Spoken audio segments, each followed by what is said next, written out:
¿Cómo están, chicos? Buenas noches. Vamos a hacer un breve cambio. Antes de hacer el taller, necesito que aprendan a hacer la prueba de independencia condicional.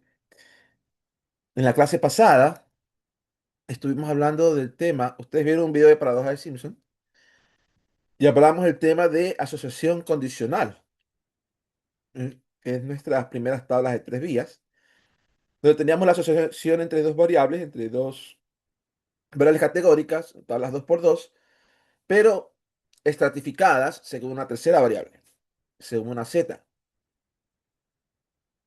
Y vimos el concepto de independencia condicional eh, versus independencia marginal.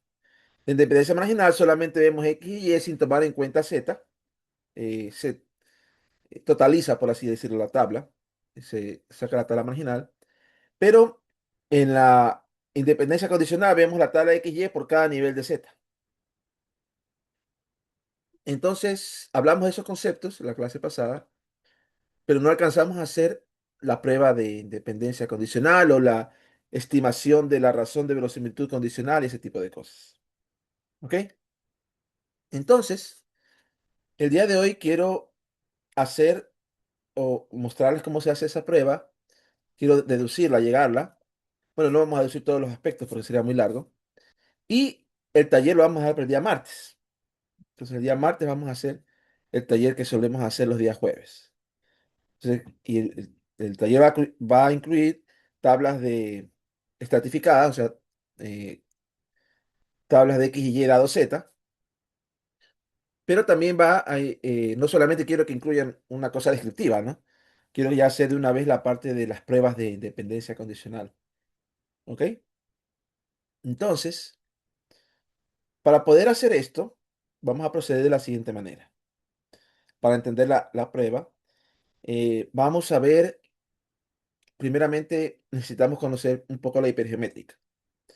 Entonces, vamos a hablar de la hipergeométrica, vamos a ver su uso en tablas 2 por 2 para hacer pruebas exactas, porque las pruebas que nosotros hemos hecho son suponiendo que n tiene infinito. Entonces, vamos a ver las pruebas exactas. Ya con ese conocimiento de la hipergeométrica y como producto colateral de la hipergeométrica, ya veremos las pruebas exactas. Entonces ahí veremos la prueba de Cochran, Mantel y Hansel, que es una prueba de asociación homogénea.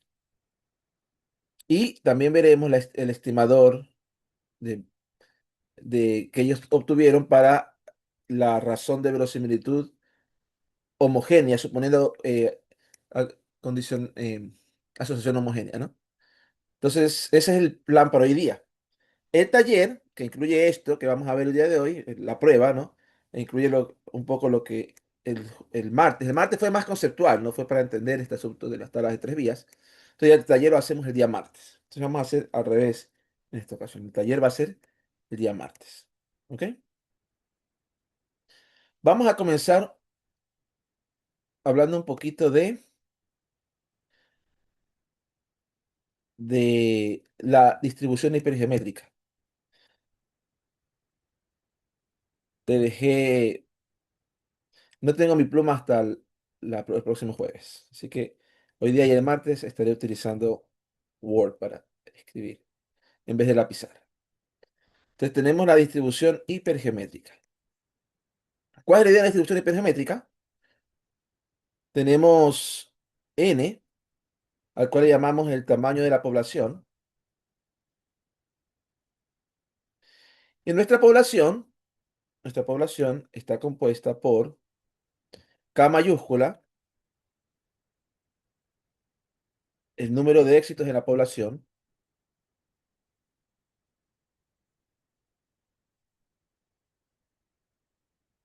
y K minúscula, perdón, n menos K mayúscula,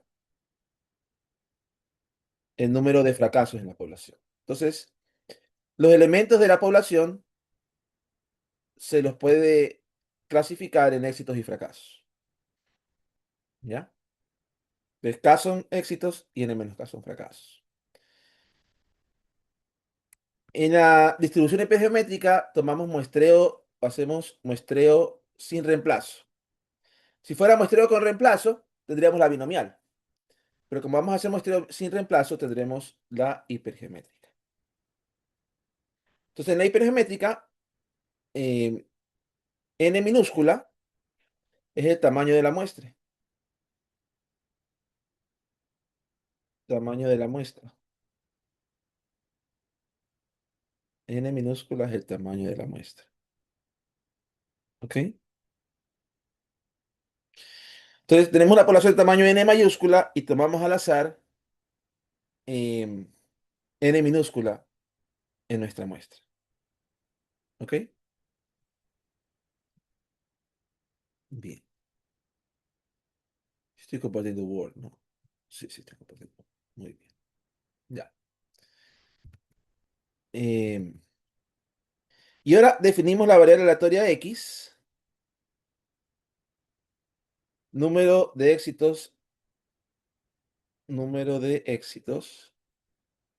en la muestra.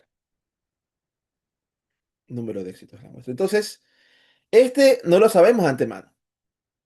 Puedo decir que tengo una población de 1000, de los cuales 200 tienen la característica especial, 200 éxitos, y voy a tomar una muestra de tamaño 50. Yo no sé cuántos éxitos va a haber en la muestra, pero esa X tiene, bajo esas condiciones, tiene una distribución. ¿Ok? La distribución de X, f de X, o digamos la probabilidad de X igual X, va a ser, el denominador es de cuántas maneras distintas puedo yo obtener una muestra de tamaño n minúscula de una población de tamaño n mayúscula. Entonces, esto es n, n, combinatoria de n en n. Ese va a ser, por así decirlo, el espacio muestral, ¿no? No importa el orden realmente en que las obtenga para obtener el número de éxitos de la muestra. Entonces, simplemente importa qué elementos están incluidos en la muestra. Es muestreo sin reemplazo. Entonces, ahí está. Ese es el número total de formas en que yo puedo obtener muestras de tamaño n minúscula a partir de n mayúscula, que el orden no importa. De todas esas posibilidades, ¿en cuántas de esas muestras es x igual a x?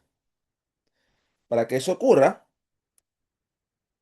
tiene que darse lo siguiente.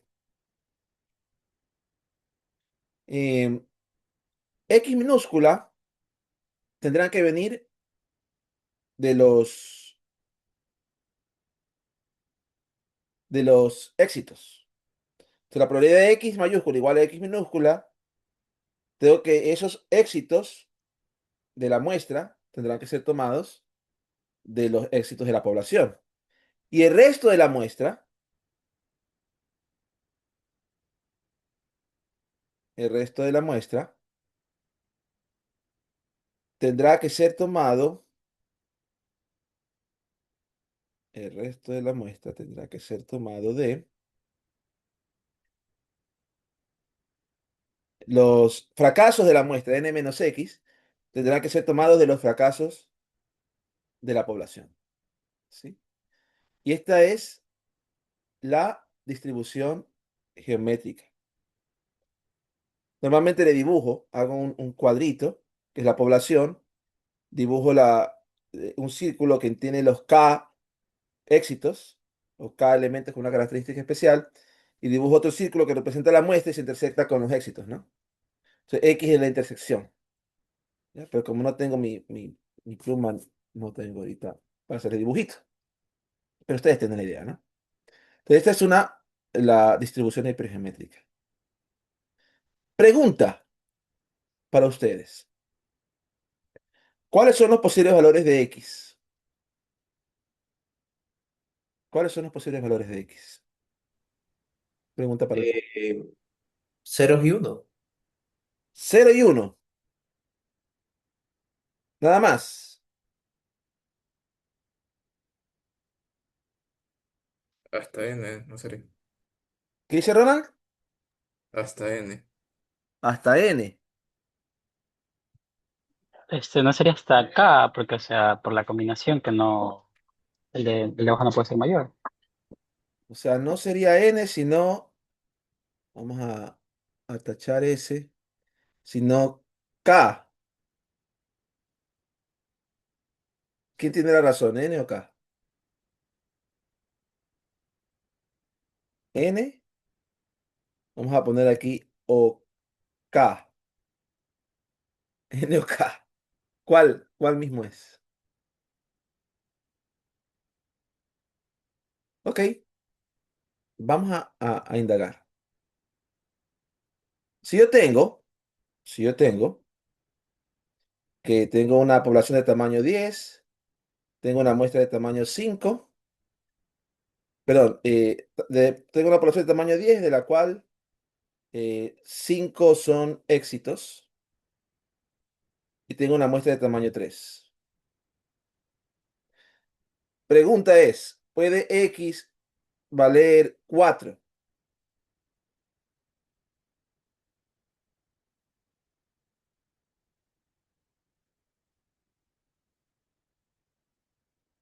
¿Puede X valer 4? No, no podría. Ni 4 ni 5. Entonces sería el mínimo entre N y K. Eso. Aquí sería N, pero si es al revés, si fueran, digamos, 3 éxitos y 5 en tamaño de la muestra, entonces no puede ser ese el 3, ¿verdad? Entonces ahí su compañero acaba de decir lo correcto. Es el mínimo entre N y K. ¿Por qué el mínimo, profe? Porque fíjese, ¿cuántos éxitos pueden haber en la muestra? El número de éxitos de la muestra no puede ser más grande que el tamaño de la muestra, porque obviamente el número de éxitos de la muestra, ¿no? Si la muestra es de tamaño 3 no puede ser 4. Pero tampoco puede ser más grande que el número de éxitos en la población. Por ejemplo, si la población hay 3 éxitos y tomo una muestra de 5, esa muestra no podrá tener, aunque es de 5, no puede tener 4 ni 5 éxitos. Porque en la población solo hay 3. Y si es viceversa, 5 éxitos en la población y 3 en el tamaño de muestra. Aunque hay 5 éxitos en la población, la muestra es de tamaño 3. En una muestra de tamaño 3 jamás podrá encontrar 4 o 5 éxitos porque solo hay 3. Sí, sí queda claro Oh, que es sí, mínimo. sí, sí, sí, sí. Chévere. Y alguien Gracias. dijo desde cero. ¿Están seguros de ese? No, pues sería, si es el número de éxitos específicos, sería creo que desde uno, no desde cero, porque no vamos a contar los cero éxitos. Pero puede ser que haya cero éxitos en la muestra. Puede ser que yo tengo en este caso una población de tamaño 10 que tiene 5 éxitos y tomo una muestra de tamaño 3. ¿Es posible que una muestra me salga sin éxitos?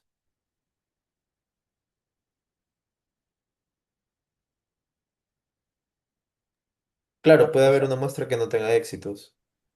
Claro. Si yo solamente voy a tomar 3, ¿es posible que los 3 lo tome, que los 3 que tome sean fracasos? ¿O no es posible?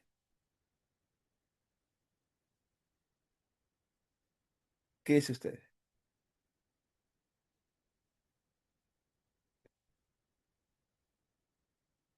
¿Es posible o no es posible que el número de éxitos en una muestra de tamaño 3, en una población de 10 que tiene 5 éxitos, es o no es posible que la muestra tenga cero éxitos?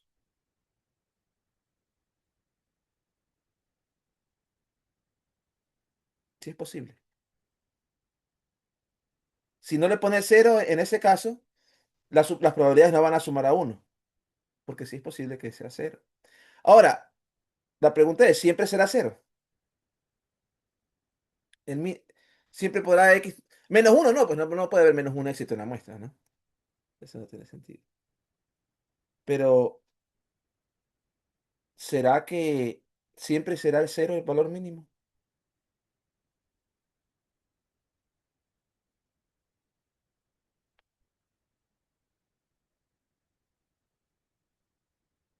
¿Qué dicen ustedes? ¿Qué tal si tomo una muestra de tamaño 7 y hay 5 éxitos en la muestra? En la población que diga. Si tengo 7, ¿cuál es el número mínimo de éxitos?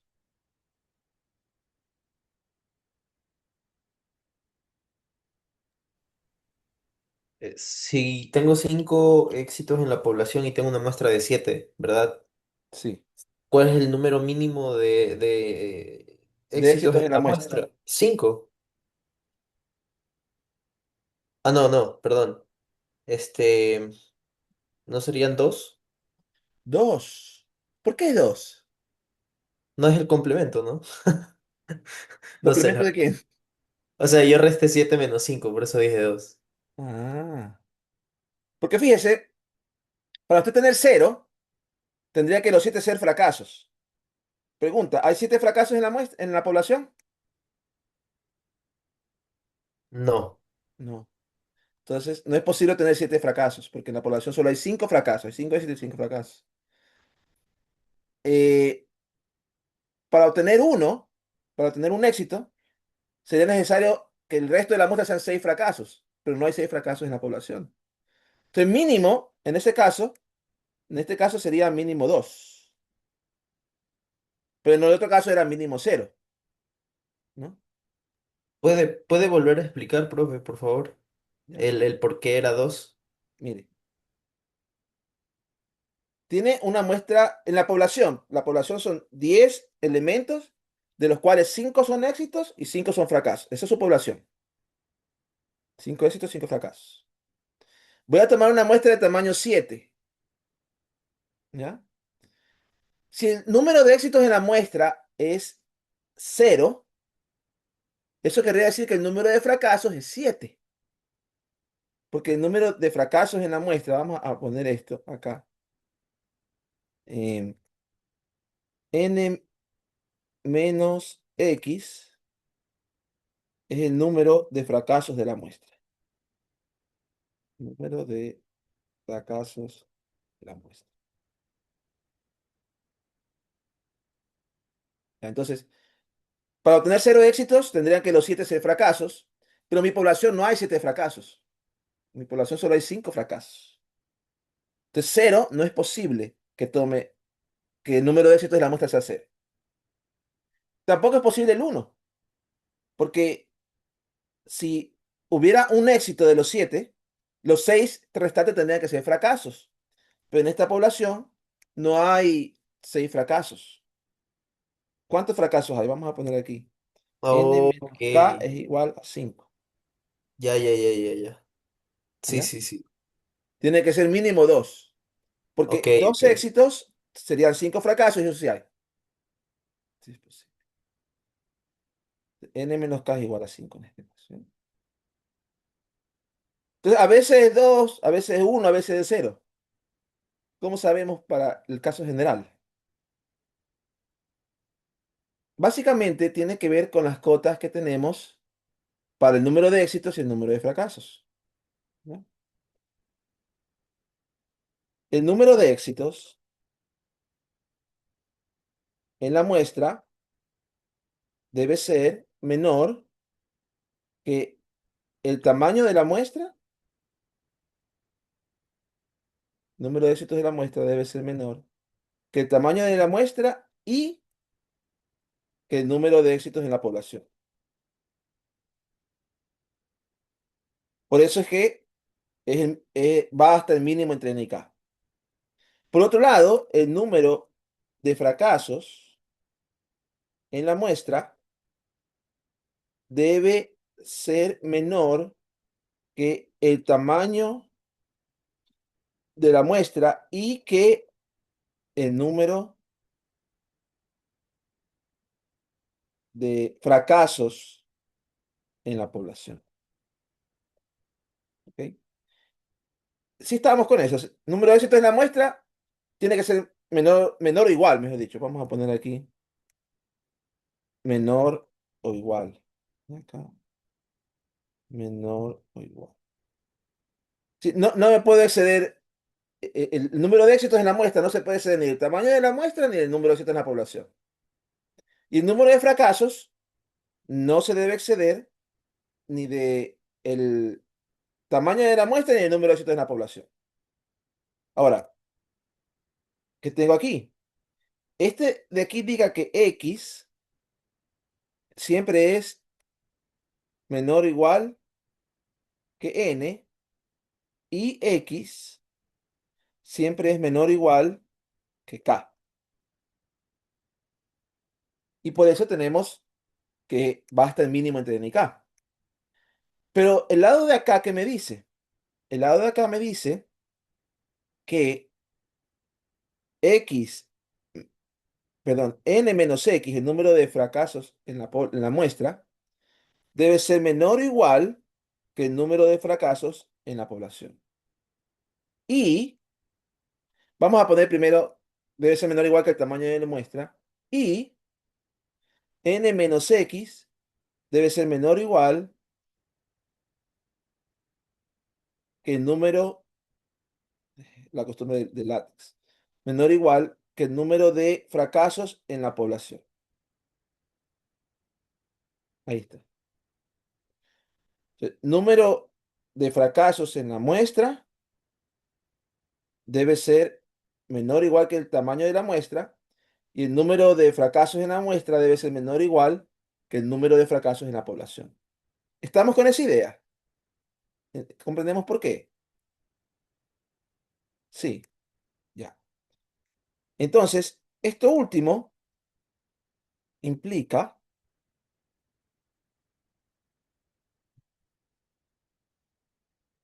vamos a poner, esto implica que, esto implica que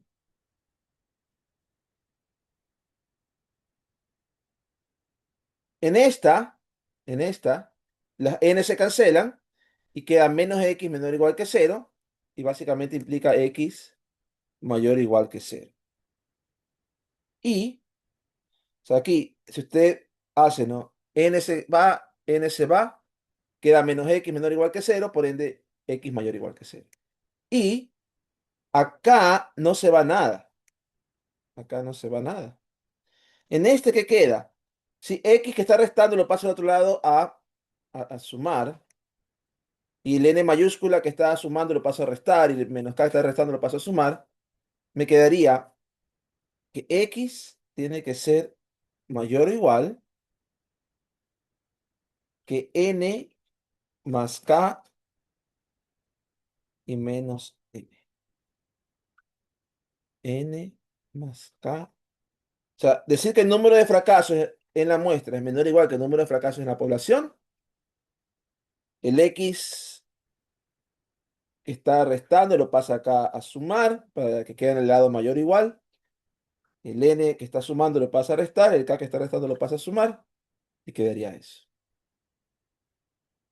Eso quiere decir que x va desde eh, el máximo, el máximo entre cero y n más k menos n. ¿Qué le parece? Esos son los valores mínimo y máximo de la hipergeométrica. Pues ustedes ya han estudiado la hipergeométrica, entonces que seguramente esto ya lo sabía, ¿verdad? Porque sí le deben haber dado la hipergeométrica, ¿verdad? Cuando cogieron estadística. ¿Ya? Entonces ahí tenemos máximos y mínimos. O sea, el mínimo de la hipergeométrica es el máximo entre cero y n más k menos n. ¿Ya? El cero se da porque el número de fracasos tiene que ser menor o igual que el tamaño de la muestra.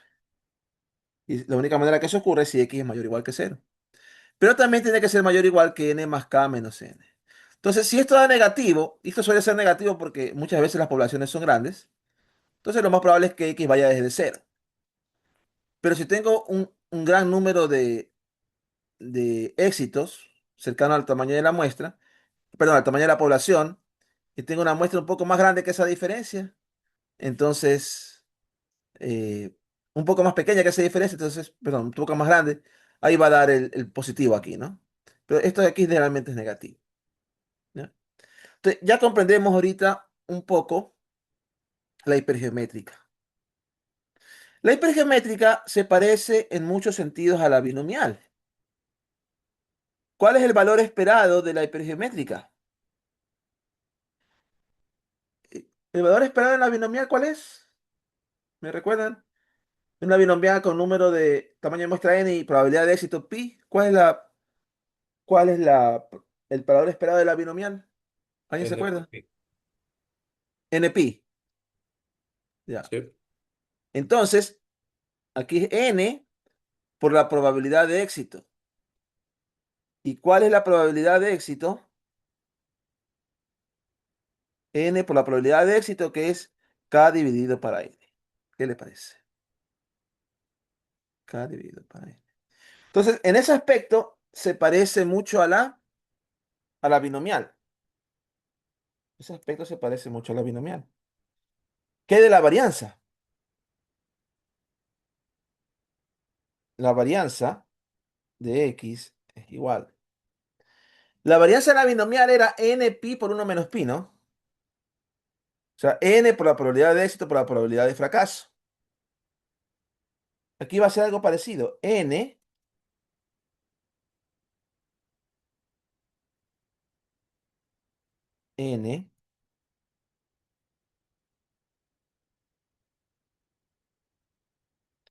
por la probabilidad de éxito por la probabilidad de fracaso, que es lo mismo que decir 1 menos k sobre n, ¿no? Hasta ahí se parece a la binomial, y de ahí la hipergeométrica tiene un factor que se llama factor de corrección por muestra finita, que es n menos n sobre n menos 1. ¿Ya? Yo así me aprendí la hipergeométrica. Este factor que está aquí, no sé si todavía tengan en la carrera la materia de muestreo, pero nosotros teníamos una carrera llamada muestreo, una materia. Todavía la tienen ustedes. Y en muestreo, ese factor era el factor de corrección de la varianza cuando era muestra finita. N menos n sobre n menos 1. Entonces, uno se puede aprender la hipergeométrica pensando en la función de la binomial. La binomial a veces uno ya se la sabe. Entonces, es la misma varianza de la binomial, excepto que tiene este factor de corrección, n menos n sobre n menos. ¿Ya? Entonces, ahí está nuestra bonita hipergeométrica, media y varianza. Otro detalle, otro detalle de la binomial, de la hipergeométrica, es el siguiente. Vamos a suponer, vamos a suponer que el tamaño de muestra crece a infinito. Vamos a suponer que el tamaño de muestra crece a infinito. Entonces, el límite, cuando el tamaño de muestra va a infinito, límite cuando el tamaño de muestra va al infinito, vamos a suponer que el límite de K, del número de éxitos, también es infinito. Si no, si K se mantuviera constante, entonces K sobre N se va a cero y va a tener una probabilidad de éxito cero, ¿no? Entonces, tiene que también el número de éxitos crecer tal que, entonces vamos a suponer que el número de éxitos tiende a infinito cuando el tamaño de muestra va a infinito, pero, tal que el límite, cuando n tiende a infinito, de k sobre n es igual a p, donde p es un valor entre 0 y 1, obviamente, porque k es menor que n, ¿no? Entonces, vamos a suponer que el límite, es decir, que la proporción se mantiene constante. Entonces, si la proporción es constante, estamos hablando, vamos a suponer que el número de éxitos es el 30% de la población. Si la población es de 1000, 300 son éxitos. Si la población es de 1000, 3000 son éxitos. Si la población es 100.000, 30.000 son éxitos. Entonces, número de éxitos crece al infinito, pero la proporción crece, la proporción se mantiene o llega a una constante P. ¿Ya? Entonces, Bajo esas condiciones, tenemos que el límite, cuando n tiende a infinito, ah,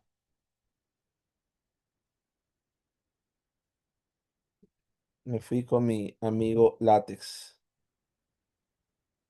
Estoy tan acostumbrado al látex que sí hay comandos parecidos, pero se me olvida.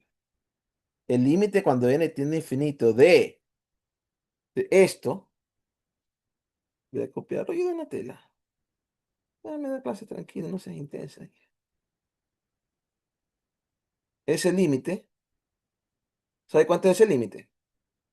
Cuando uno trabaja el límite da esto. em, n arroba x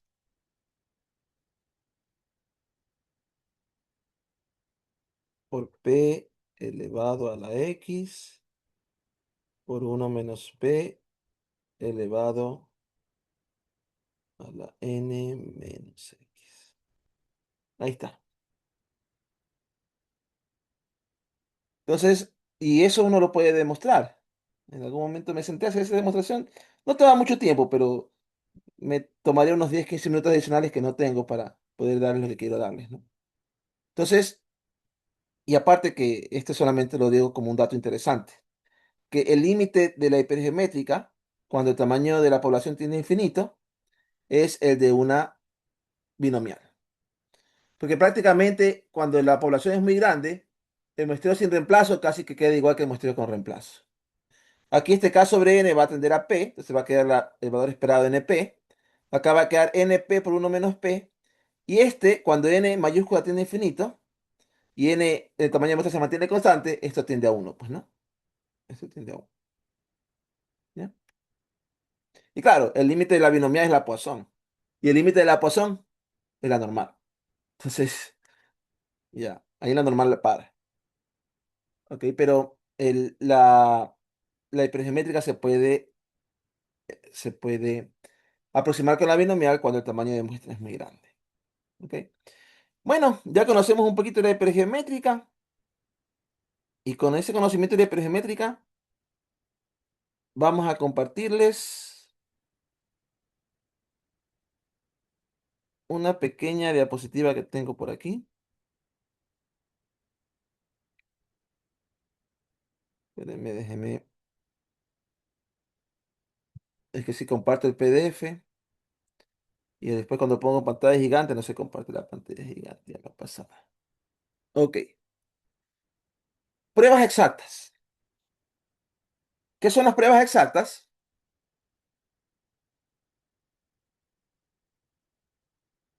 Normalmente, los métodos diferenciales para probar la independencia que hemos visto suponen que n tiende a infinito. Y claro, muchas veces n es pequeño. Y al principio del curso vimos en las primeras semanas que la aproximación g cuadrado o la aproximación normal no es muy buena cuando n es pequeño, porque n tiende a infinito, quiere decir que n es grande, pues, ¿no?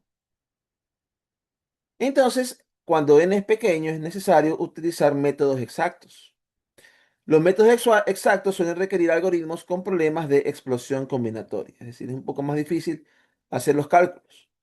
Y en la época que se desarrolló los de Pearson, Joule y todos ellos, no habían computadoras como las tenemos ahora, pues, ¿no? Ahora con las computadoras ya se puede. Uno puede correr en pocos segundos algunas de estas pruebas exactas. Em, las tablas 2x2 tienen una solución más sencilla que la encontró Fisher en la época que no había computadoras y se puede hacer sin computadoras, pues, ¿no? Las tablas 2x2. Vamos a ver esa, que es la que me interesa para después analizar las tablas estratificadas. ¿Cuál es la prueba exacta condicional de Fisher? ¿Y por qué se llama condicional? Fisher propuso hacer una prueba de independencia en tablas 2x2 usando muestreo hipergeométrico, es decir, fijando el total de las filas y el total de las columnas. ¿Se acuerdan que tuvimos varios tipos de muestreo? Muestreo Poisson, nada era fijo. El muestreo multinomial era fijo el tamaño, el total de la muestra. El muestreo de multinomiales era fijo los totales de las filas, ¿verdad? O los totales de las columnas, pero no ambos. Fisher propuso, fijemos ambos. Fijemos el total de las filas y el total de las columnas. Entonces, condicionado, entonces, básicamente Fisher dijo esto, ¿no? Bajo independencia, si es que efectivamente las filas son independientes de la columna, si es que es independiente de Y, la distribución condicional de la celda 1, dado el total de la fila 1, el total de la fila 2, el total de la columna 1, el total de la columna 2, es una distribución hipergeométrica. ¿Ya? ¿Y de dónde salió la hipergeométrica? Bueno, eh, aquí, si usted le ve a la población, al tamaño de la población, el n mayúscula, como n más más o el tamaño de la muestra, este es el tamaño de la población de la hipergeométrica, y decimos, bueno, los éxitos es estar en la primera fila. N más, N1 más es el número o el tamaño de la muestra que están en la primera fila, ¿ya? El total de la primera fila. Número de fracasos será el total de la segunda fila. Entonces, la muestra está dividida en dos filas, fila 1 y fila 2, perdón, la población está dividida en dos filas, fila 1, fila 2, N1 más éxitos, N2 más fracasos. Entonces, escogemos de la población N más 1 para estar en la primera columna. Entonces, vamos a escoger de la población que tiene N1 más y N2 más éxitos y fracasos. Vamos a escoger N más 1 elementos al azar para estar en la primera columna. Y N11 es el número de sujetos en la primera columna que están en la primera fila, ¿ya? Entonces, la idea aquí es que si son independientes, completamente aleatorios, la distribución de N11 debería ser hipergeométrica. Entonces, la probabilidad de que N11 sea igual a T es la combinatoria de T en N1 más por N más 1 menos T en N2 más. Entonces, T en el número de éxitos, N más 1 menos T, que sería la celda N12 básicamente, ¿no? En el número de fracasos, dividido para el tamaño de la muestra, combinatoria en el tamaño de la población. Los valores de T, ya vimos por qué están entre el mínimo de esto y el máximo de esto, ¿no? Eso lo explicamos hace un ratito. Y entonces, aquí un pequeño ejemplo. En una tabla 2 por 2, en una tabla 2 por 2, si yo fijo los márgenes, por ejemplo, si el total de las filas son 4 y 5 y de las columnas 3 y 6, total de la tabla es 9, ¿qué valores pudiera tomar N11? Pudiera tomar los valores de 0, 1, 2 y 3. ¿Ya? Esos son los valores posibles. Y el asunto es que si a usted le da N11, el resto de la tabla está determinada completamente. Si aquí es 0, acá de ley tiene que ser 4, ¿verdad? Porque el total de la fila es 4. Y si aquí es 4, aquí de ley tiene que ser 2, porque el total de la columna es 6. Y si aquí es 2, acá de ley tiene que ser 3, porque el total de la fila es 5. Y lo mismo acá, ¿no? Si aquí pongo 1, acá tiene que ser 3 de ley, como está acá. Y si aquí pongo 3, acá tiene que ser 3 de ley para que sume 6. Y si aquí pongo 3, acá tiene que ser 2 para que sume 5. Entonces, basta con N11 y la tabla está completamente determinada. Y N11 es hipergeométrica. Em, este es otro ejemplo. Este es otro ejemplo. Aquí los márgenes, en vez de ser 4, 5, 3, 6, son 5, 4, 6, 3. 5, 4, 6, 3. En teoría, usted pudiera poner N11 de 0, 1, 2, 3, 4 y 5. Pero, note usted que si le pongo 0, me va a dar -2 y eso no es posible. Si le pongo 1, me va a dar -1 y eso no es posible. Entonces, N11 tiene que tomar los valores de 2, 3, 4 y 5.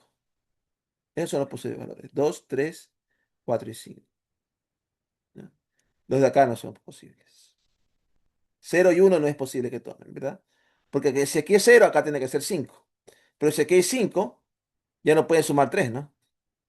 Entonces sería medio imposible. Entonces los posibles valores de n11 son 2, 3, 4 y 5. ¿Ya? Muy bien. Ahora, em,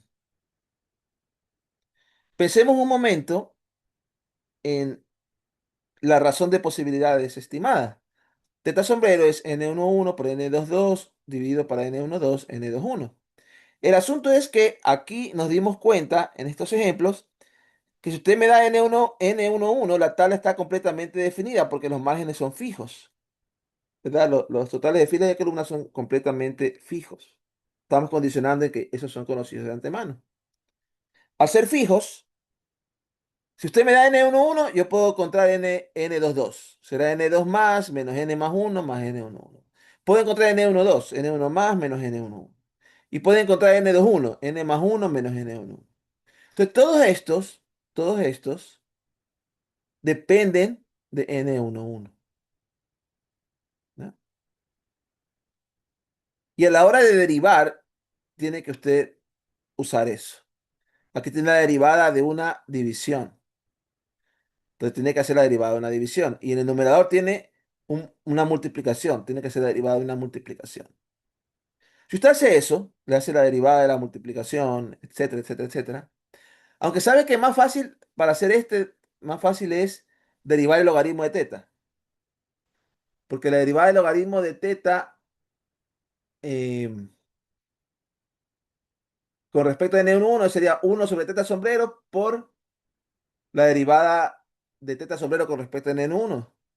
Entonces ahí uno la puede sacar más fácil, porque el logaritmo de la multiplicación es la suma, el logaritmo de la resta es la resta. Entonces ahí uno lo puede hacer y le sale esto, ¿no? Teta sombrero sobre n11 más teta sombrero sobre n12 más teta sombrero sobre n21 y más teta sombrero sobre n22. ¿Y qué notamos? Notamos que em, esta función o esta derivada es positiva. Teta sombrero es un número que siempre da positivo, o puede dar cero, ¿verdad? Si una de estas celdas da cero, puede dar infinito a veces, ¿no? Pero es mayor o igual que cero, es positivo. Entonces, teta sombrero es una función creciente de n11. A medida que n11 se hace más grande, teta sombrero también crece. ¿Sí? Es una función creciente. Y cuando es teta sombrero igual a 1, cuando esto se hace 1, solamente en el caso que n11 sea igual a n1 más por n más 1 dividido para n, que es la frecuencia esperada bajo independencia, ¿no? En este caso, teta sombrero es igual a 1. Entonces, ¿qué hacemos? La hipótesis de independencia es h0, teta igual 1. Si n1 es cercano a n1 más n más 1 sobre n, esto apoyaría a h0. Y por cierto, esta es también el valor esperado de la hipergeométrica. Es el tamaño de la muestra por el número de éxitos dividido por el tamaño de la población. Suponga que se observa en la tabla el valor n11 igual a t sub 0. Si deseamos probar la hipótesis alterna, teta mayor que 1, entonces el valor P se obtiene sumando las probabilidades hipergeométricas de n11 mayor o igual que t sub 0. Si deseamos probar la hipótesis alterna, teta menor que 1, entonces el valor P se obtiene sumando las probabilidades hipergeométricas n11 menor o igual que t sub 0. ¿Ok? Y t sub 0 es el valor que obtuve en la muestra. Entonces ahí puedo hallar valores P. Y esto lo puedo hacer porque n11 es, eh, entre más grande, indica mayor evidencia de que teta es más grande, ¿no? Porque la estimación es creciente. Entonces, eh, ya mismo vamos a hablar de cómo se hace, ¿no? Pero ya aquí ya puedo hacer la prueba de Fisher para una cola. Por ejemplo, en esta tabla, que es una tabla que 2x2 que propuso un experimento que hizo Fisher con una doctora que decía que ella podía identificar si pod- ella podía identificar si primero le ponían el té o primero le ponían la leche. Entonces, el Fisher le cogió y le preparó 4 tazas con la primero el té y después la leche, y 4 tazas con primero la leche y después el té. Entonces le dice, mira, aquí están 4 tazas con primero leche y después té, y otras 4 tazas con primero té y después leche. Le dio 8 tazas. Pues no le dijo cuál es cuál, están mezcladas, le dice, están al azar. Yo sé cuál es cuál, le dice Fisher. ¿Ya? Entonces le dice, pruébalas todas y dime cuáles 4 son primero té después leche y cuáles 4 son primero leche y después té. Entonces ahí salió una tabla 2x2. La fila era lo que la verdad, lo que pues, se le había puesto primero la leche después el té, y la columna era lo que había adivinado la doctora. Entonces, el total de la fila iba a ser 4, el total de las columnas iba a ser 4, porque a la doctora le dijeron 4 son de uno, 4 son del otro, tenés que adivinar cuál es cuál. Entonces, esa era una tabla que tenía fijo los totales de filas y columnas, ¿no? Entonces, uno puede utilizar, por ejemplo, en R, no hay que cargar en una librería, tiene Fisher.test. Uno le da la tabla 2x2 y le da la alternativa mayor que, y aquí le calcula el valor P. Y ese valor P es exacto, ese no supone que n tiene infinito. Aquí n no tiene infinito, definitivamente, ¿no? Entonces, valor P es grande, ¿no?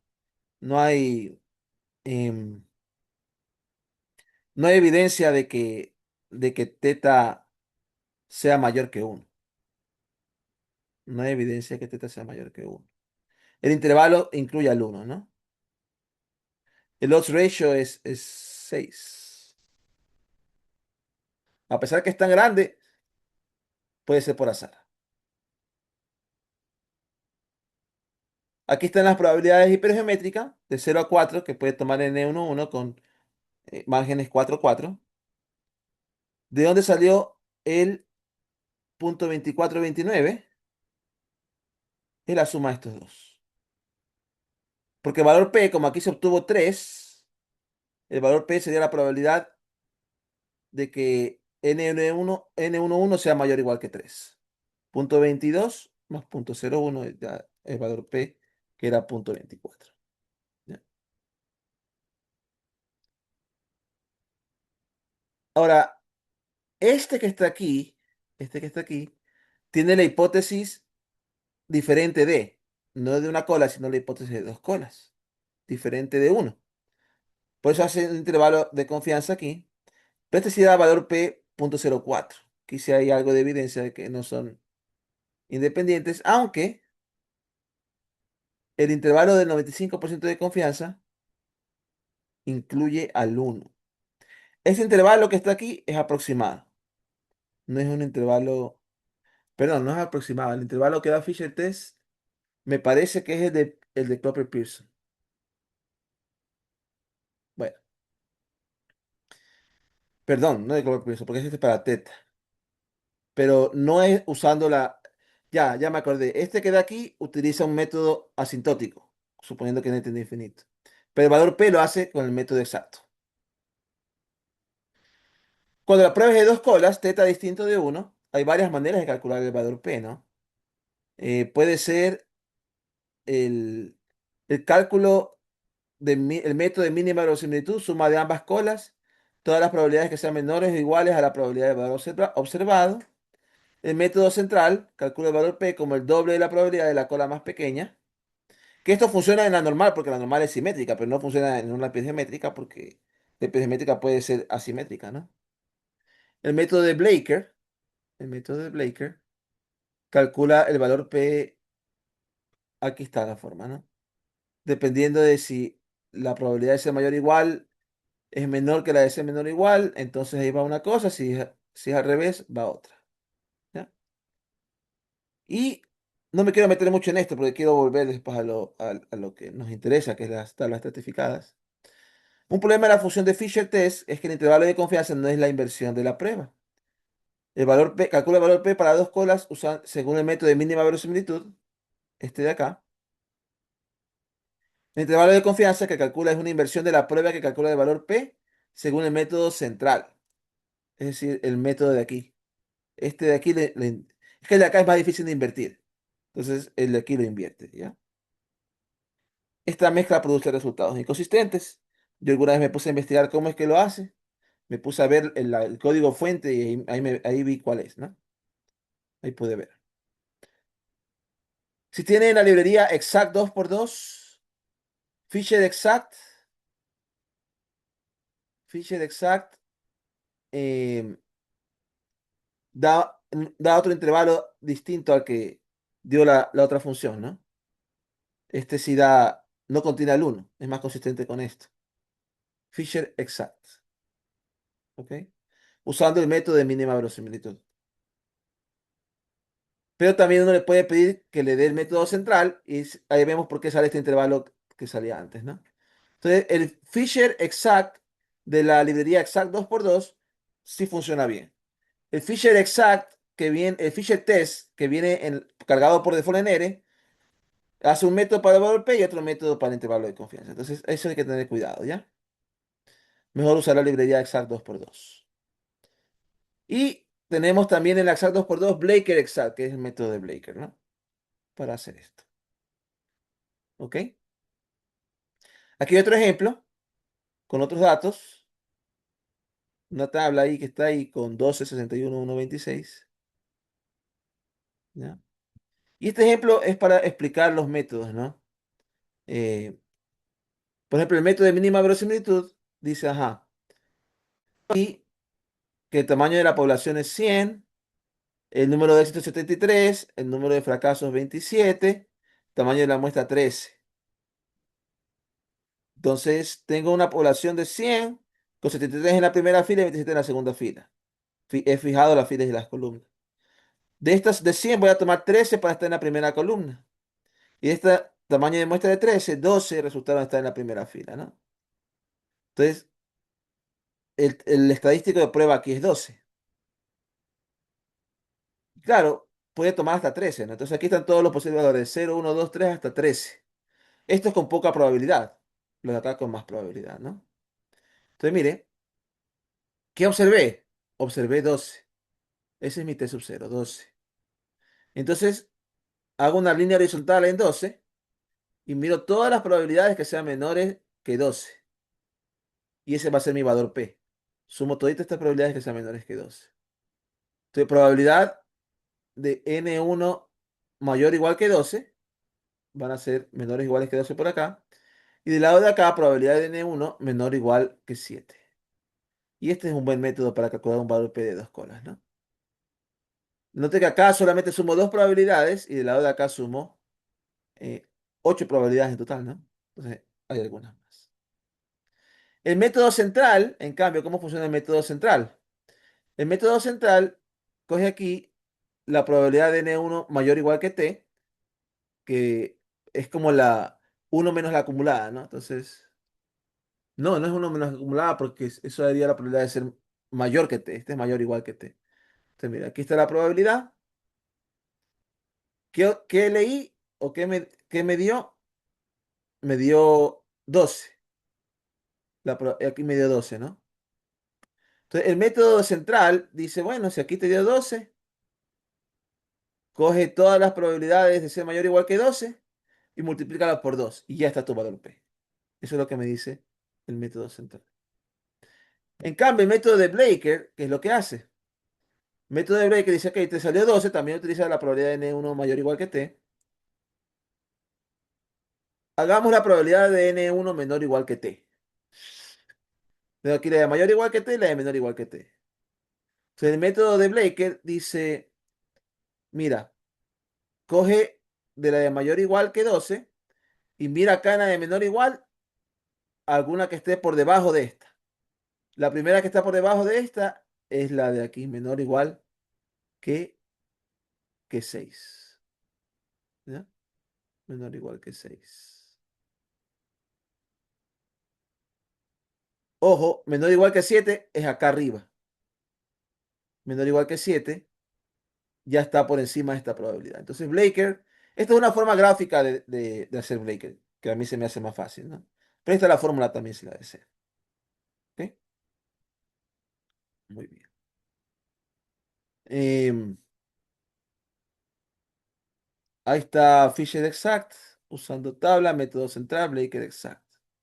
Esta no la voy a explicar, la prueba exacta e incondicional, porque esa es larga.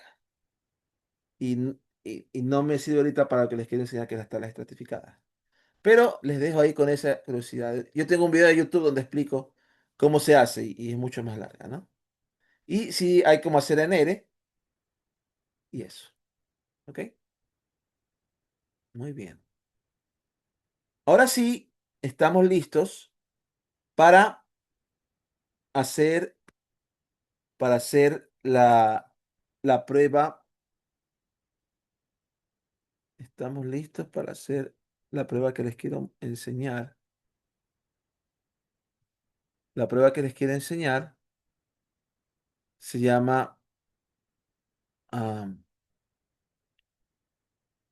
Cochrane, Mantel y Haensel. Entonces déjenme compartir con ustedes un ratito el Word.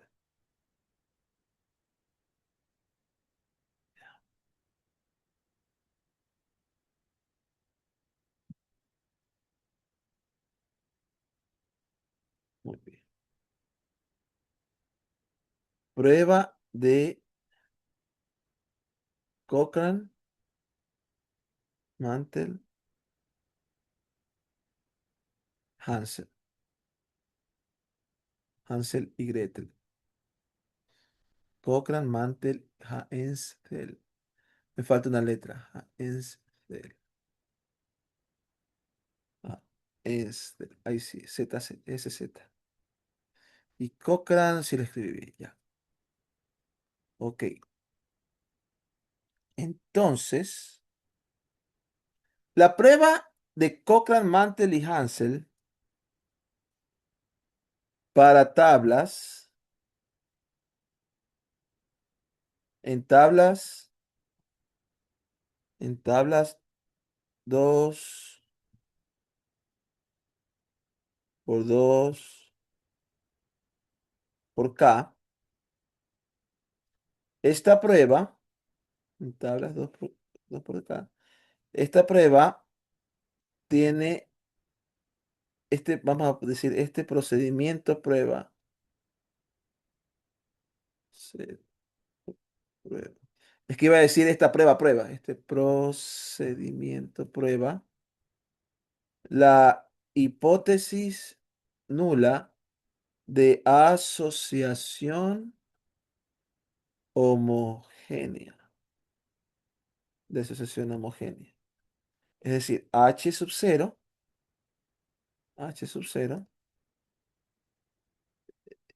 teta sub XY de la tabla 1 es igual a teta sub XY de la tabla 2 es igual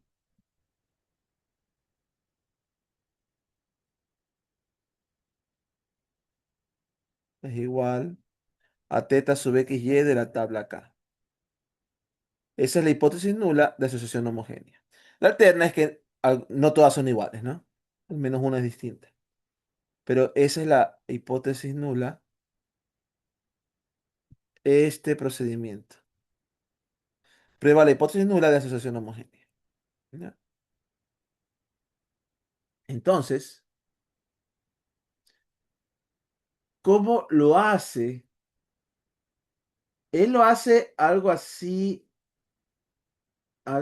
como lo hacen ellos, estimando el valor, em,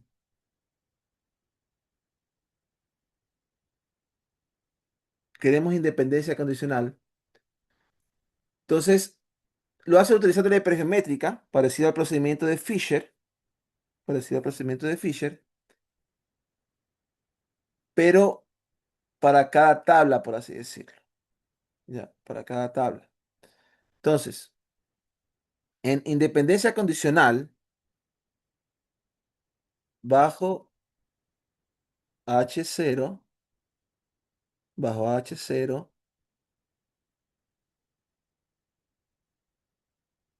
N sub 1, 1K bajo h cero n sub 1, 1k.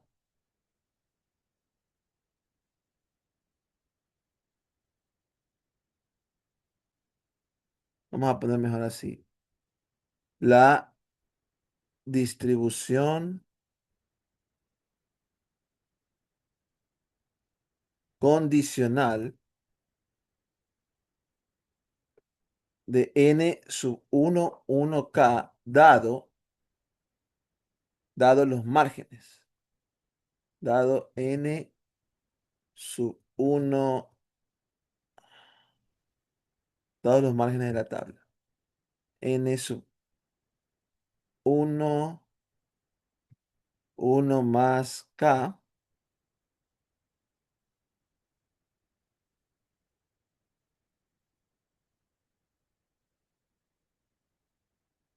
2k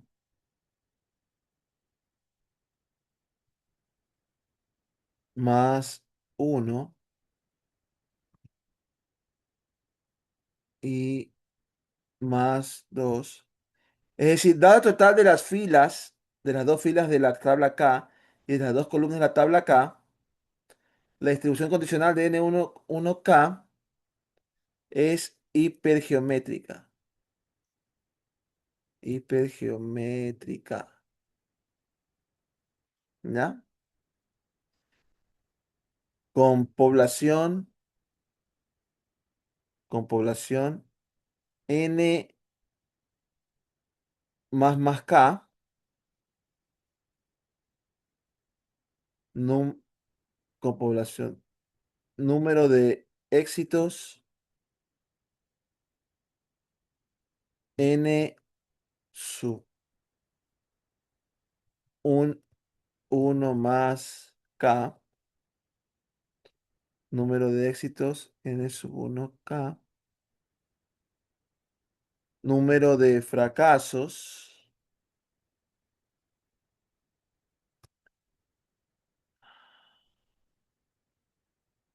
N sub 2 más K, total de las filas de la primera fila de la tabla K, total de la segunda fila de la tabla K, aquí es el total de la tabla K y tamaño de muestra. ¿Qué es lo que pasó en la prueba de Fisher, no? Tamaño de muestra n sub más 1. Entonces, esas serían las condiciones. O sea, ellos se dieron cuenta que si había independencia condicional, fijando o condicionando en los totales de las filas y las columnas de las tablas, de las K-tablas, entonces yo tendré la distribución hipergeométrica. Si no son condicionalmente independientes, eso no va a ser cierto. Si no son condicionalmente independientes, eso no va a ser cierto. Entonces, ¿qué propusieron ellos? Ellos propusieron lo siguiente.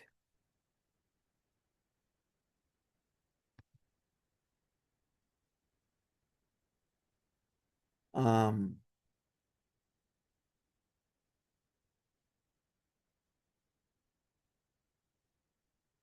la fórmula de Wikipedia pone la medida y la varianza entre la sumatoria. La fórmula del libro pone los términos fuera de la sumatoria y nomás pone una. Vale, lo va a hacer como Wikipedia, pero usando la notación del libro. Am, el estadístico de prueba, que le llama CMH, Cochrane Mantel Intelligence, es una división. ¿Qué va arriba? Arriba básicamente da la sumatoria desde k igual 1 hasta k, la sumatoria desde k igual 1 hasta k de, abro paréntesis, elevo al cuadrado, aquí irá n sub 1, 1k menos la media. ¿Cómo era la media de la hipergeométrica? Era NP, es decir, tamaño de la muestra, N sub más 1K, tamaño de la muestra, dividido para la probabilidad de éxito. La probabilidad de éxito era el número de éxitos, N1 más K, dividido para el total de la número de tamaño de la población, ¿no? N más K. Ahí sí. Entonces, eso va elevado al cuadrado, es la variable menos su media elevada al cuadrado, sumada arriba desde k igual 1 hasta acá. Y acá va a ir asimismo la sumatoria k igual 1 hasta k, k igual 1 hasta acá. Y aquí va a ir la varianza. Ah, me confundí con algo. Me confundí con algo. ¿Sabe qué me confundí?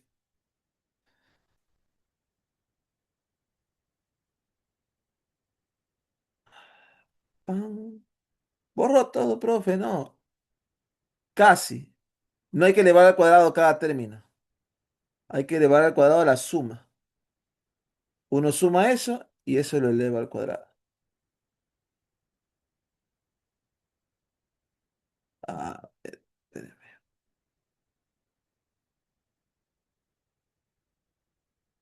Ahí fue.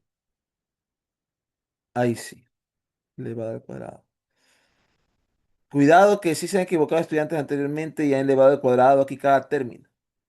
Tiene que primero sumar y una vez que suma, la suma total eleva al cuadrado. ¿Ya?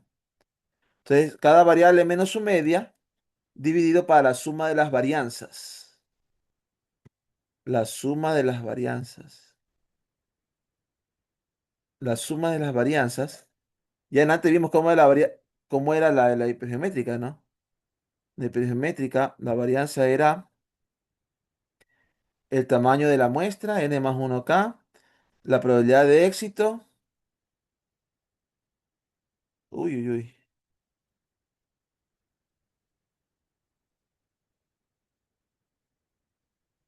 La probabilidad de fracaso. La probabilidad de fracaso, que sería aquí n2 más. Y por el factor de corrección de muestra finita, que era la población n sub más k, menos el tamaño de la muestra, que era n sub más 1K, dividido para este menos 1. Ahí está. Qué terribilidad.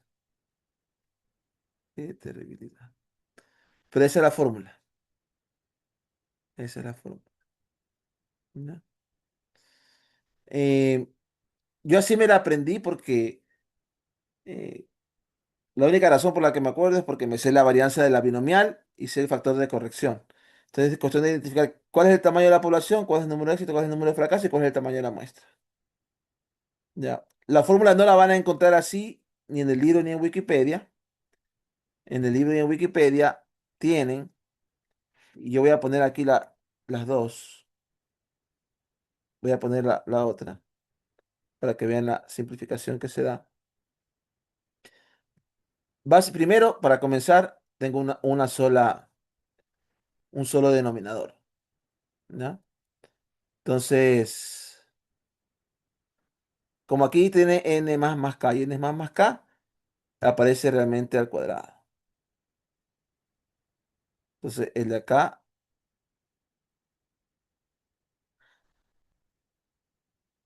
desaparece. ¿Ya? Y el de acá viene acá con paréntesis.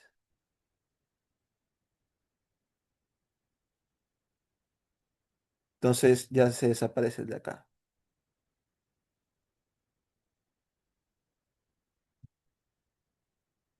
Entonces es el total de la tabla al cuadrado por el total de la tabla menos uno. Y aquí la muestra se hace un poco bonita en el sentido de que queda queda acá arriba, este de aquí queda acá. Me puedo deshacer de esta fracción que está aquí. Y ese último término, ya. ¿Qué pasa con ese último término? Ya voy a decir qué pasa con el último término en breve. Porque ese término no aparece como está en el libro ni de Koch, ni de Agresti, ni en el de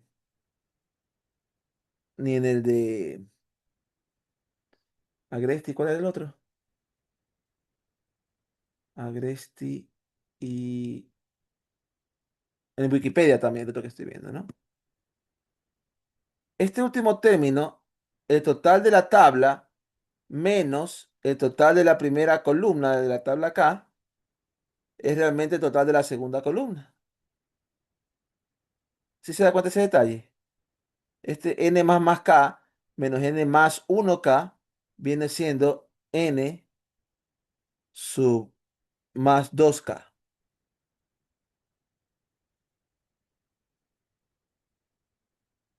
Este término que está aquí se va.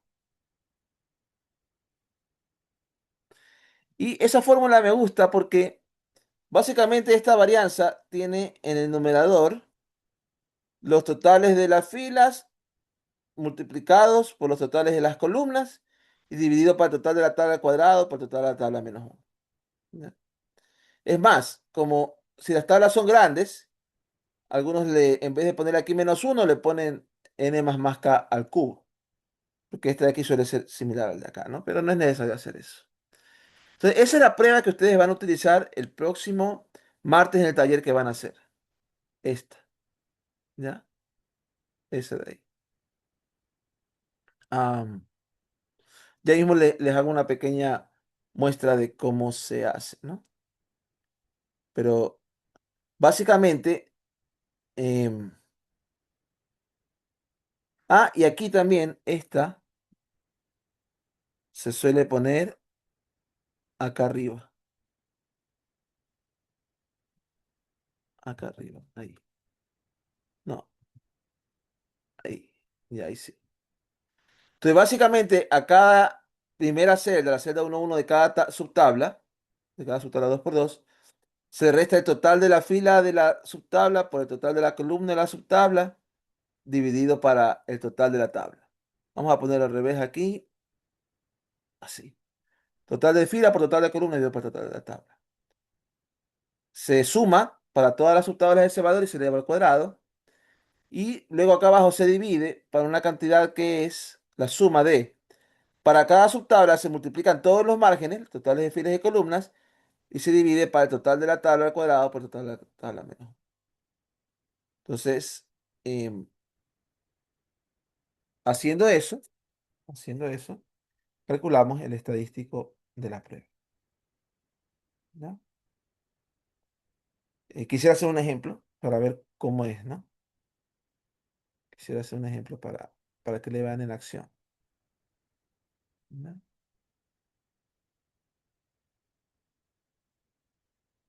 Tabla 6, 9. Aquí está. El otro día vimos un ejemplo de clínicas y a veces los estudios se hacen en varias clínicas, ¿no? Entonces, quiero mostrar aquí este ejemplo. ¿Ya?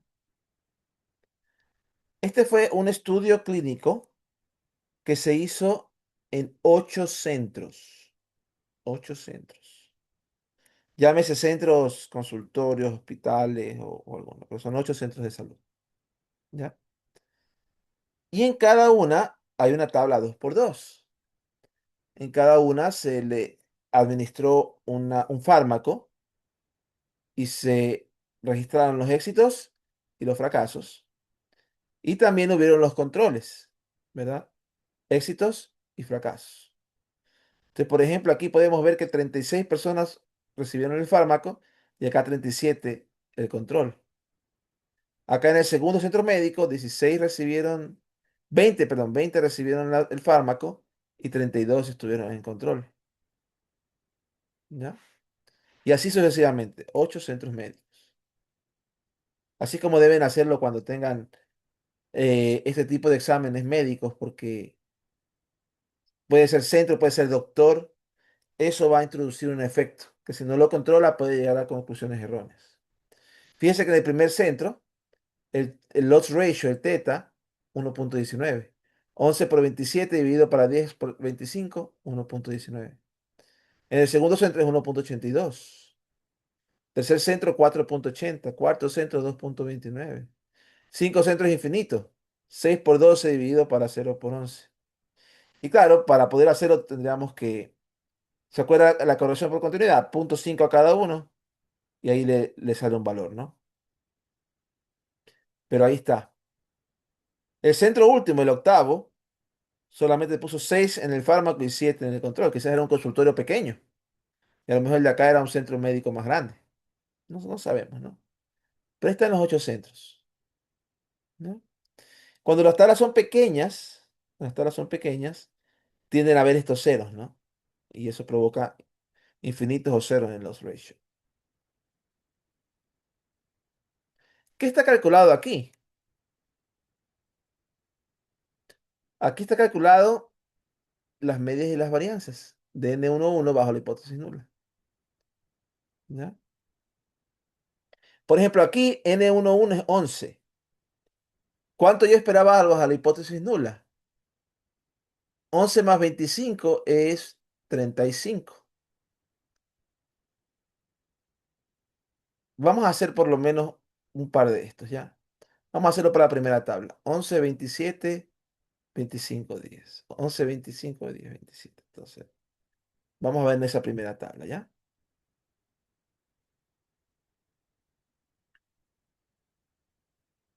¿O qué les parece si... Sí, vamos a hacerlo por tabla, ¿no? Ya. Entonces, esa primera tabla, 11, 25, 10, 27. Insertar tabla 2x2. 11. Ah, no estoy mostrando mi Word. 11, déjeme ir al Word.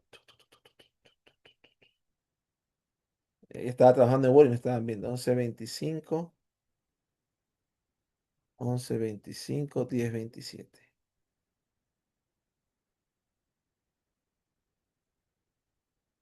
Muy bien.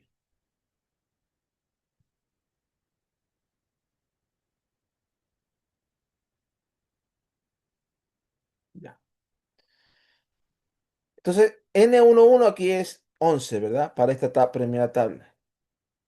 Entonces, digamos, en este caso, N sub 111 es 11. Es el N11 de la primera tabla, ¿ya? ¿Cuánto sería en este caso los márgenes de la tabla? Entonces vamos a hacer los márgenes. Insertar columna a la derecha. Columna de totales. Total de esta tabla sería 35 y 37.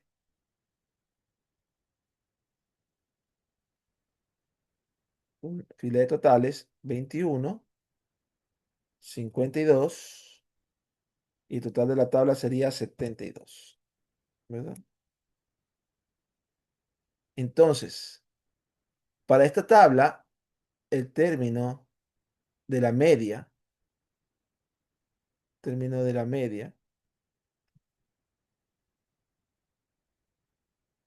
sería igual a ¿cuánto?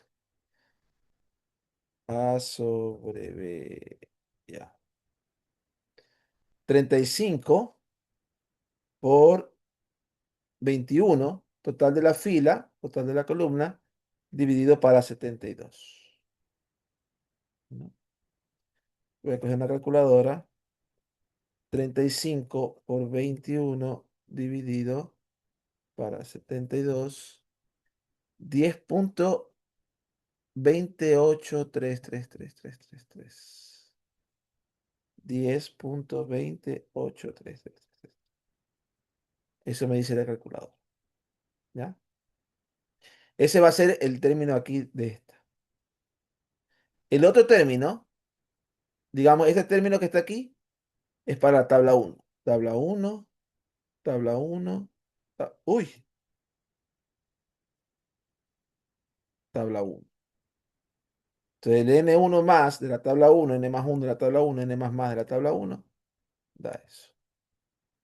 El otro término, este, para esta tabla uno, iría tabla uno, tabla uno, tabla uno, tabla uno. Eso se puede también programar en Excel, ¿no? Y lo pueden hacer en R, efectivamente. Hay un comando en R para hacerlo. Entonces, ¿cómo sería esto? Pero quiero mostrarle al menos uno hecho a mano, ¿no? Total de las filas de la tabla 1.1 de la fila uno es 35. Total de la columna, perdón, ese fue, el total de la columna uno es 21. Total de la fila uno para poner el mismo orden que está ahí, ¿no? 35. Total de la primera fila, no, perdón,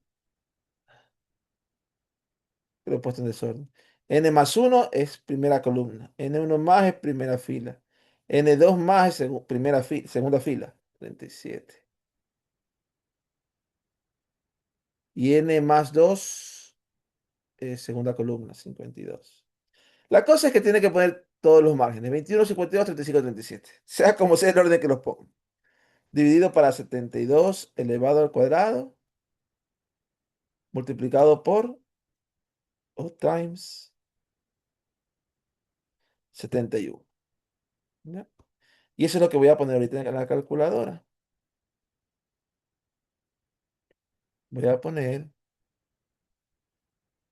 21 por 35 por 37 por 52 dividido para 72 dividido para 72 dividido para 71. 3.84, 3.842, 1035, 1013. Ahí quedó. ¿Ya? Vamos a ver cuánto le dio aquí a nuestro pana de... Le dio 3.79. ¿Y por qué le dio 3.79? Porque él utilizó, déjenme aquí multiplicar por 71 y dividir para 72. Sí, él utilizó la aproximación. ¿De qué están viendo ahorita? Sí. Él dividió, él utilizó la aproximación, lo acabo de verificar ahorita. ¿Dónde está el Word? Aquí. Aquí no le restó uno. Aquí.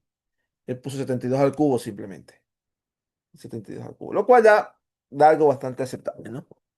Y eso se suele hacer porque hace la fórmula más fácil y no le afecta mucho, ¿no? Él puso 72 al cubo. Pero realmente 72 al cuadrado por 71. Entonces, la fórmula que utilizó el libro es la de elevada al cubo. ¿Ok? Aunque ya les voy a mostrar lo que hace el libro, ¿no? El libro, cuando da la varianza, esta columna que dice aquí varianza de N11K, da la fórmula que es. Pone aquí eh, N más K menos uno, ¿no? Pero en alguna parte por aquí, no me acuerdo de dónde, explica que ese término, aquí está, ¿ve? Este. Cochrane propuso un estadístico similar. Él trató las filas como dos binomiales independientes, en vez de tratarla como hipergeométrica. Y el estadístico de Cochrane es elevado al cubo, la varianza, en vez de el por menos uno, ¿no? Entonces, este es el estadístico que utiliza. Em, es más, Mantel y Hansel propusieron hacerle corrección de continuidad y otros cambios, ¿no? Ya nosotros vamos a utilizar este, el que es, poniendo aquí menos uno, pero tengan en cuenta que en el software hay que ver cuál utiliza. A veces utilizan este, donde que es similar, pero asume binomiales en vez de hipergeométrica, ¿no? Eso es, ya. Entonces, lo que está aquí es el cálculo de la media y el cálculo de la varianza, pero usando el cubo en vez de el cuadrado y por el S menos uno, ¿no? Entonces, ahí está. Lo voy a hacer en Excel para que ustedes vean cómo pudiéramos hacerlo en Excel, ¿ya? Lo voy a hacer en Excel. Y lo vamos a calcular para que vean que no es tan difícil, no es nada del otro mundo. Me voy a abrir un Excelcito vago que no tenga nada que hacer.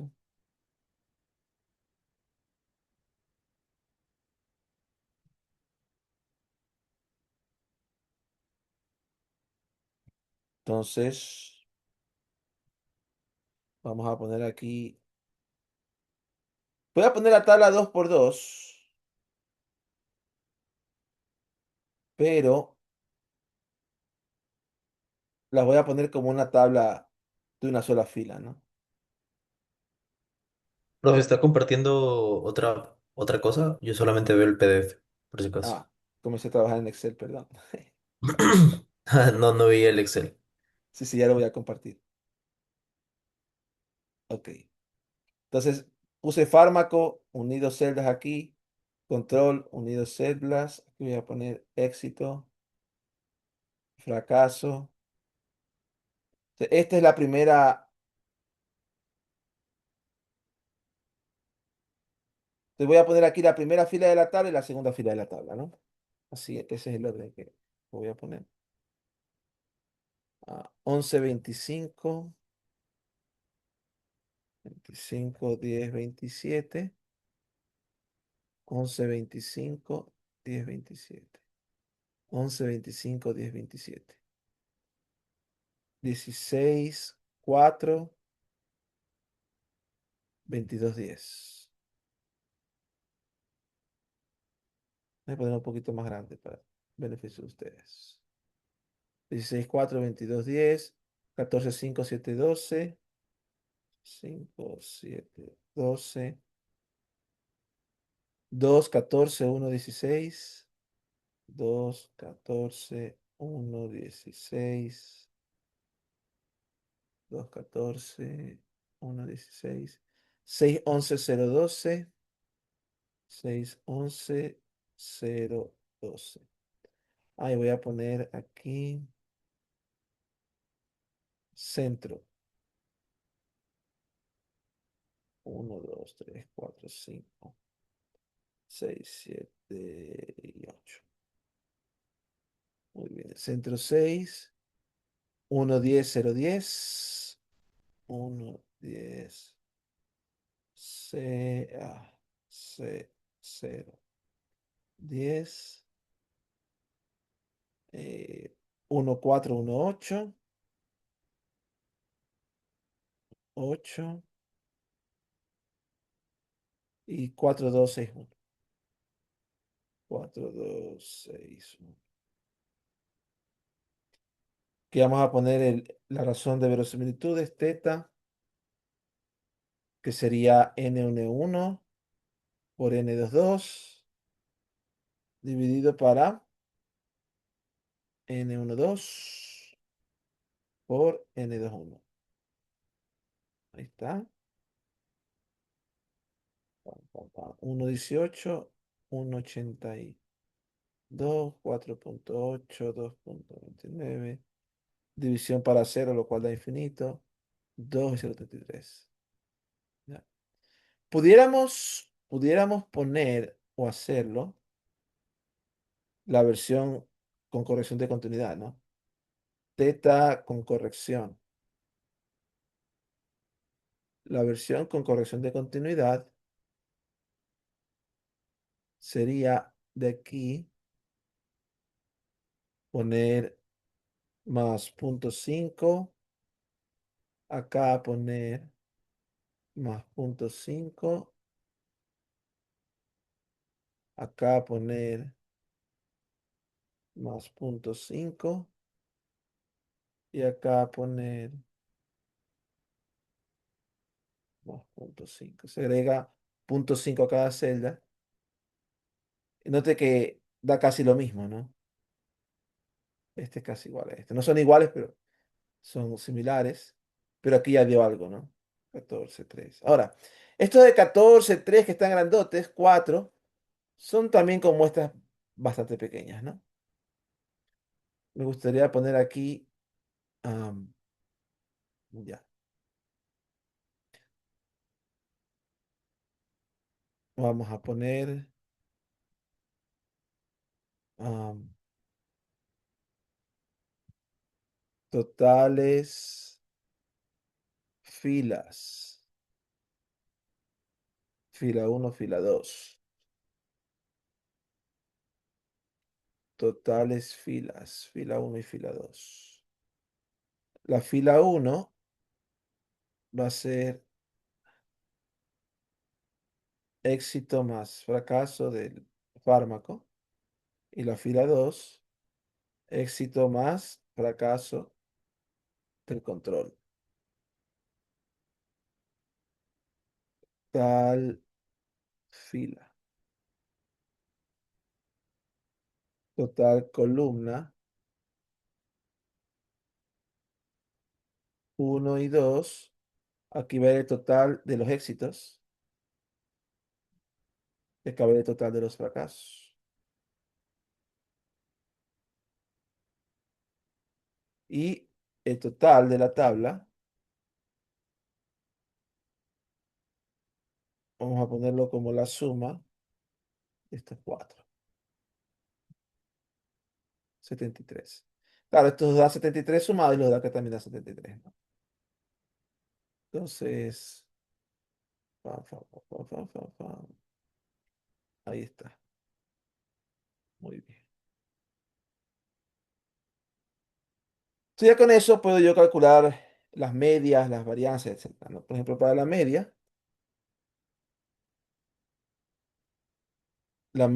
era el total de la fila uno por el total de la columna uno dividido por el total de la tabla. Entonces, total de la fila uno por total de la columna uno dividido por el total de la tabla. 10,35. Ahí están todas mis medias. ¿Qué le parece? De una. Las varianzas, la varianza de Hansel y Menzel, que es la fórmula que lleva el producto de los totales de las filas y las columnas. Producto de estos cuatro números. Qué bonito. Dividido para, dividido para el total de la tabla al cuadrado por por el total de la tabla menos uno. Vamos a ver dónde me equivoqué. Ah, fácil. Aquí es paréntesis. Ahí sí, 3,79, ¿no? Entonces, este sería el total de la varianza según la fórmula de Hansel y Mantel, que salió después. Cochrane había propuesto la varianza de Cochrane. Él había propuesto algo parecido, pero en vez de al menos uno se pone el Q. Da casi lo mismo, ¿no? Las del libro coinciden con estas. Voy a verificarlas. 379, 247, 241,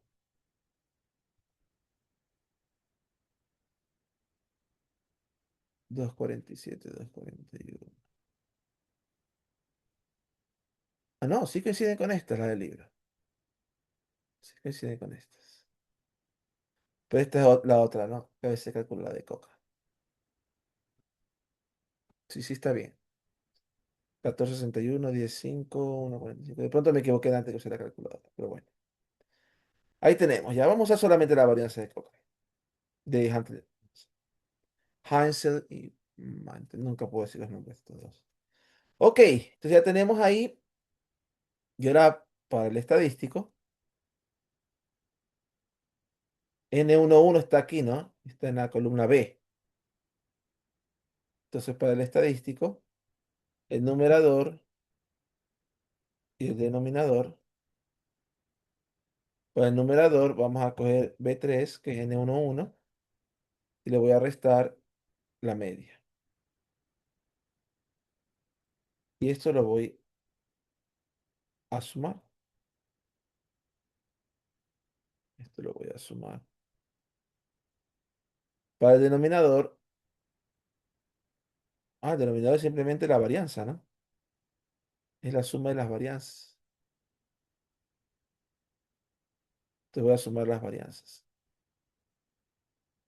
Ahí está las varianzas. Entonces, estadístico CMH, dos puntos, va a ser simplemente esta elevado al cuadrado. Se eleva la suma al cuadrado y se divide por la suma de las varianzas.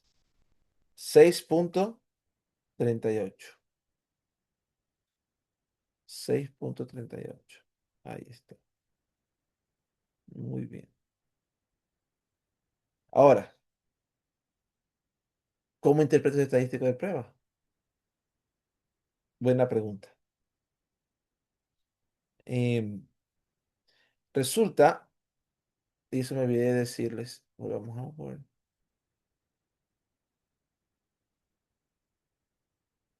volvamos al Word.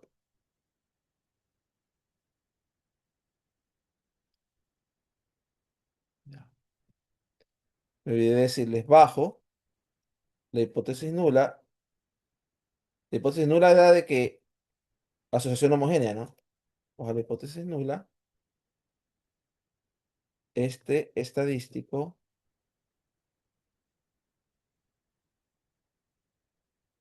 de prueba sigue una distribución G cuadrado.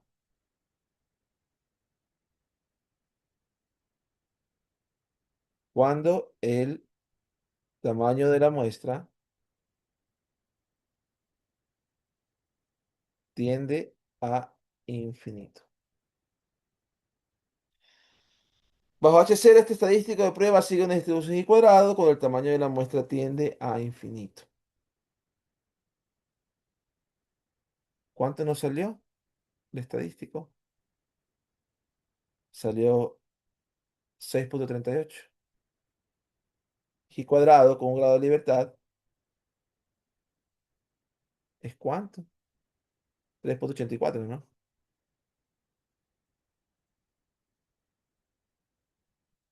3,84. Entonces, en este caso, rechace HCR. ¿Por qué complica aquí? Porque estamos viendo que el teta es distinto para las clínicas. O sea, el efecto de la droga varía según la clínica, ¿no? En algunas clínicas daba cercano a 1. En otras dio mucho más alejado de 1, 4,8, 2,28. En otras salió mucho menor que 1, 0,33. ¿Ya? En esta salió 14, en el de acá 3, haciendo la corrección de contenido. Entonces, Puede que estos a lo mejor salgan muy grandes, muy poco porque las muestras son pequeñas, pero el estadístico ya los pone todos juntos y ves si es que todos juntos hay la evidencia, ¿no? En este caso, sale que eh, rechazo H0.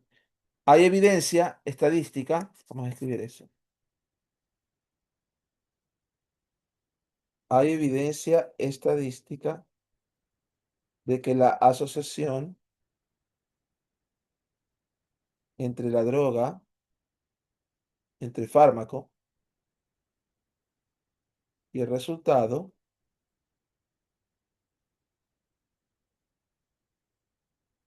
no, eh, no es el mismo en las clínicas, en los centros de salud, en los centros de salud observados. ¿Y por qué a veces no les gusta este resultado a algunos investigadores? No es que no les gusta, pero da más trabajo, porque ahora tengo que ver por qué en algunos centros no se vio ningún efecto, estaba cercano a uno, mientras que en otros sí se vio el efecto. Por ejemplo, aquí este salió 14, mucho más grande que uno. La droga, el fármaco tuvo 6 éxitos de 11 fracasos, pero de 11 fracasos, mientras que acá no hubo éxitos bajo el control, todo fue fracaso. Entonces, ya, ahí puede ser que por eso es que haya salido tan disparatado, ¿no? De acá, 4,39, 14 éxitos con 5 fracasos versus 7 éxitos de 12 fracasos. Entonces, aquí sí es bastante contundente. Aquí la droga funciona. Pero en cambio acá, en los primeros, que son muestras más grandes, casi eran los 11, 10, 25, 27, casi eran iguales los números. Por eso da cercano a uno, ¿no? Entonces, en unos centros funcionan, en otros no. Y ahora le toca al investigador ver por qué eso se da. Quizás uno de estos centros atiende, es de pediatras, quizás el otro es de viejitos, quizás el uno es de mujeres, quizás el otro es de varones. Habría que ver por qué. Quizás el uno atiende a una población de diabéticos, quizás al otro no. Entonces, si aquí me hubiera dado un número pequeño, yo hubiera concluido, hay asociación homogénea. Entonces, suficiente para hablar solamente de la droga, el efecto de la droga en el tratamiento de los pacientes, del fármaco.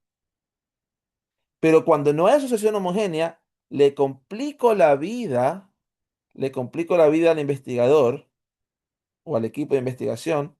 ¿Sabes qué? Tenemos que averiguar por qué la relación fármaco y resultado no es la misma. ¿Ya? ¿Por qué no es la misma? ¿Ok? Muy bien. Entonces, esa es la prueba de Cochrane, Mantel y Hansel.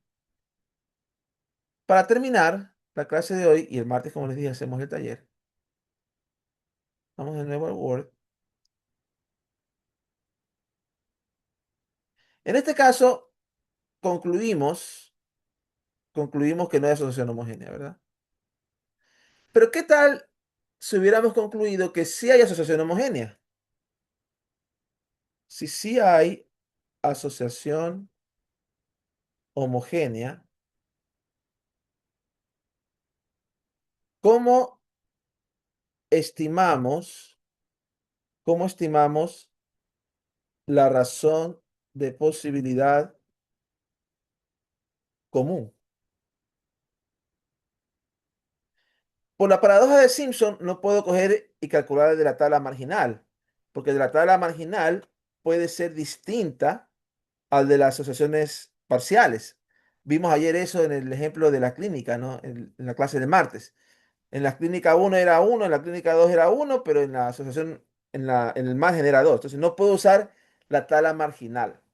Tiene que haber alguna otra manera en la que yo pueda, em, digamos, estimar, estimar la razón de verosimilitud común. Y propusieron un estimador que funciona muy bien, Mantel y Hensel. ¿Ok? Y ese estimador se los quiero dar ahorita. El estimador teta sombrero de Mantel y Hansel A sobre B hacen la suma K igual 1 hasta K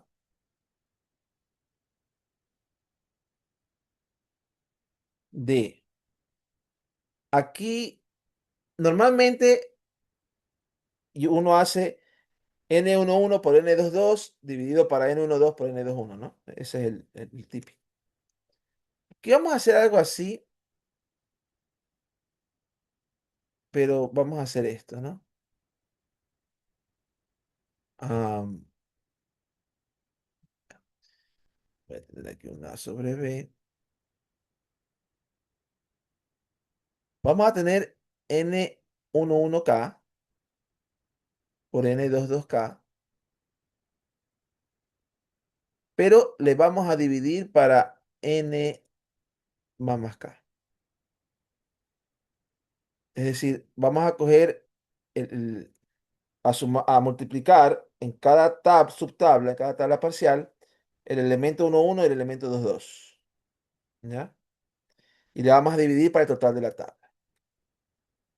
Y abajo vamos a hacer algo parecido, pero con el elemento 1, 2 y el 2, 1. ¿Ya?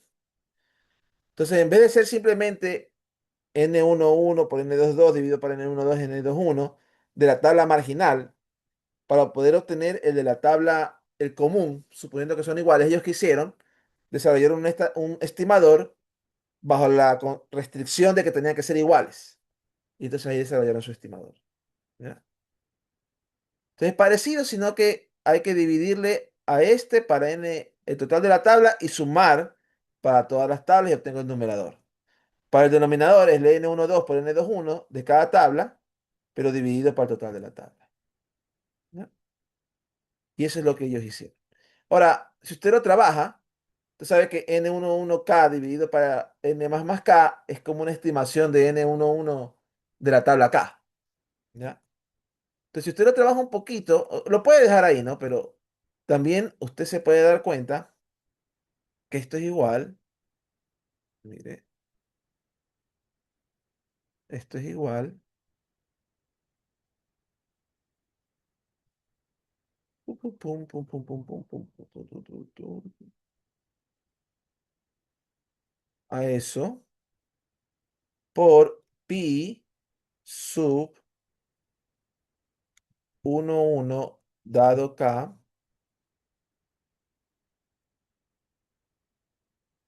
por pi sub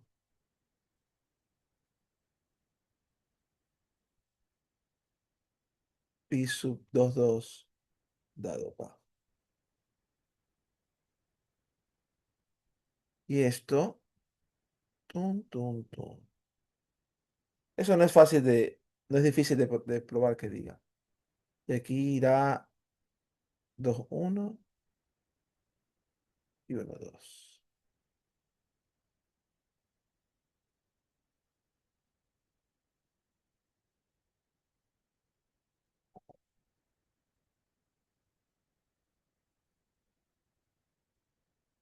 dado K. Ahí está.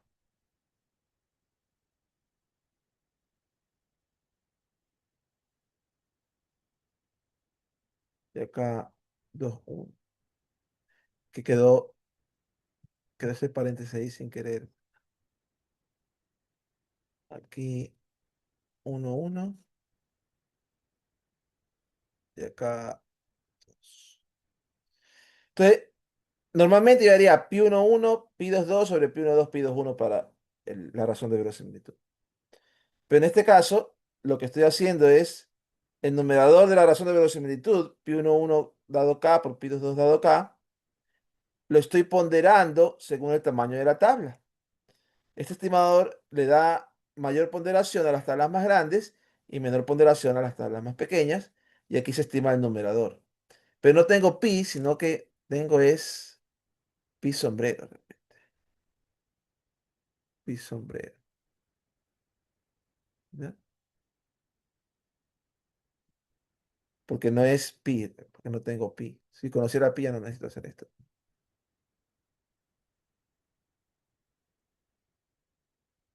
Pi sombrero. Voy a llamarle también p si quiere, ¿no? La proporción. Entonces, los estimadores del numerador de la razón de cada tabla, le pondero según el tamaño de la tabla y sumo para el numerador y el denominador haga lo mismo. Este funciona bastante bien si la asociación es homogénea.